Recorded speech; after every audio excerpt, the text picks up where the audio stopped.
Hi, I'm Christy Nelson here with your connection and a look at what's happening in North Texas. A complete 180 made by Walmart health clinics. The impact this decision could have on North Texans. Plus, undelivered letters from afar written while serving in World War II.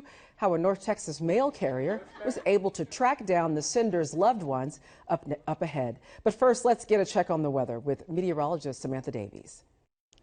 We do expect quiet weather through the afternoon, but late tonight into early tomorrow morning, we do have a line of thunderstorms that we're expecting to push through DFW, and those storms could reach severe limits. We have a level 2 risk for severe weather in the DFW area, and that risk gets higher the farther west you go. Any storm that does develop would be capable of putting out damaging winds as well as the potential for hail. We also have heavy rain in the forecast as storms move through tonight, and because of that, a flood watch is in effect for generally areas along and south of I-20. This evening through Thursday afternoon, we could be talking about 2 to 5 inches of rain. So highest rainfall total south of the area, but still in DFW, maybe an additional 1 to 2 inches of rain. So we do have those showers and thunderstorms pushing in tonight. This afternoon, though, it'll be warm with a high in the low 80s. Rain continues into Thursday morning, maybe a couple of pop-up thunderstorms Thursday afternoon. Friday, spotty thunderstorms also in the forecast with a high near 80.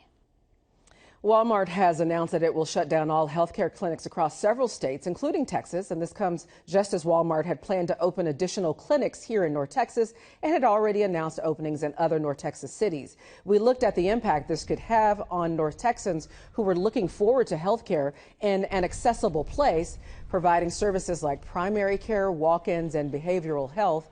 But a North Texas economist tells us that he's surprised Walmart ever considered health services, especially in a high inflation environment. The profit margins are thin. It's a quantity-based business model. And if you haven't worked out your agreements with the different insurance providers, it's going to be very difficult. Professor J. Carlos Martinez is an economics professor at Dallas College, and he says clinics would have been expensive to sustain, especially when it came to staffing. And people we spoke to nearby those facilities that were set to open say they were disappointed to hear this news. Most of us don't get letters anymore, and everything is an email or a text. So when someone actually does write an actual letter, it's special. A Grand Prairie letter carrier knew that and went out of his way to deliver. Noel Walker has his story. Our story starts here, a post office in Grand Prairie, where a regular day at work turned into a mystery. Well, I was getting ready for my route, found basically some letters that were dated back to 1942, so World War II. These letters, some typed, some handwritten from a veteran. They didn't have an address, but they landed in the right hands. Being a veteran myself, World War II, and I'm like, man, this is like some history because, once again, mail boosts morale for all soldiers. So my main thought was I have to find this family. Alvin Gaucher had 2 clues: a military return address sent to Jacksonville, Arkansas. My area is in Grand Prairie, Texas. This week, Alvin's mail route took him a little off course. Jacksonville, Arkansas. That was like a little mini trip. To make this special delivery, Hello.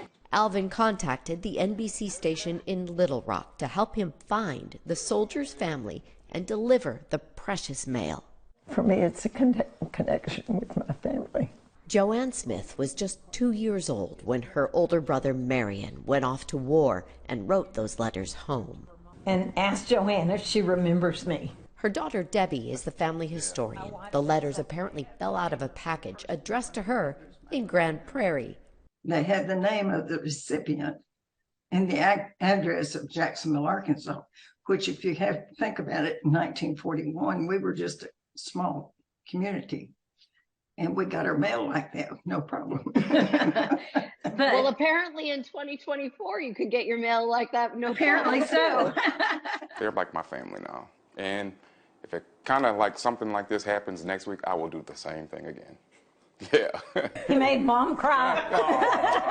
In Grand Prairie, Noel Walker, NBC5. And thank you for catching up with The Connection.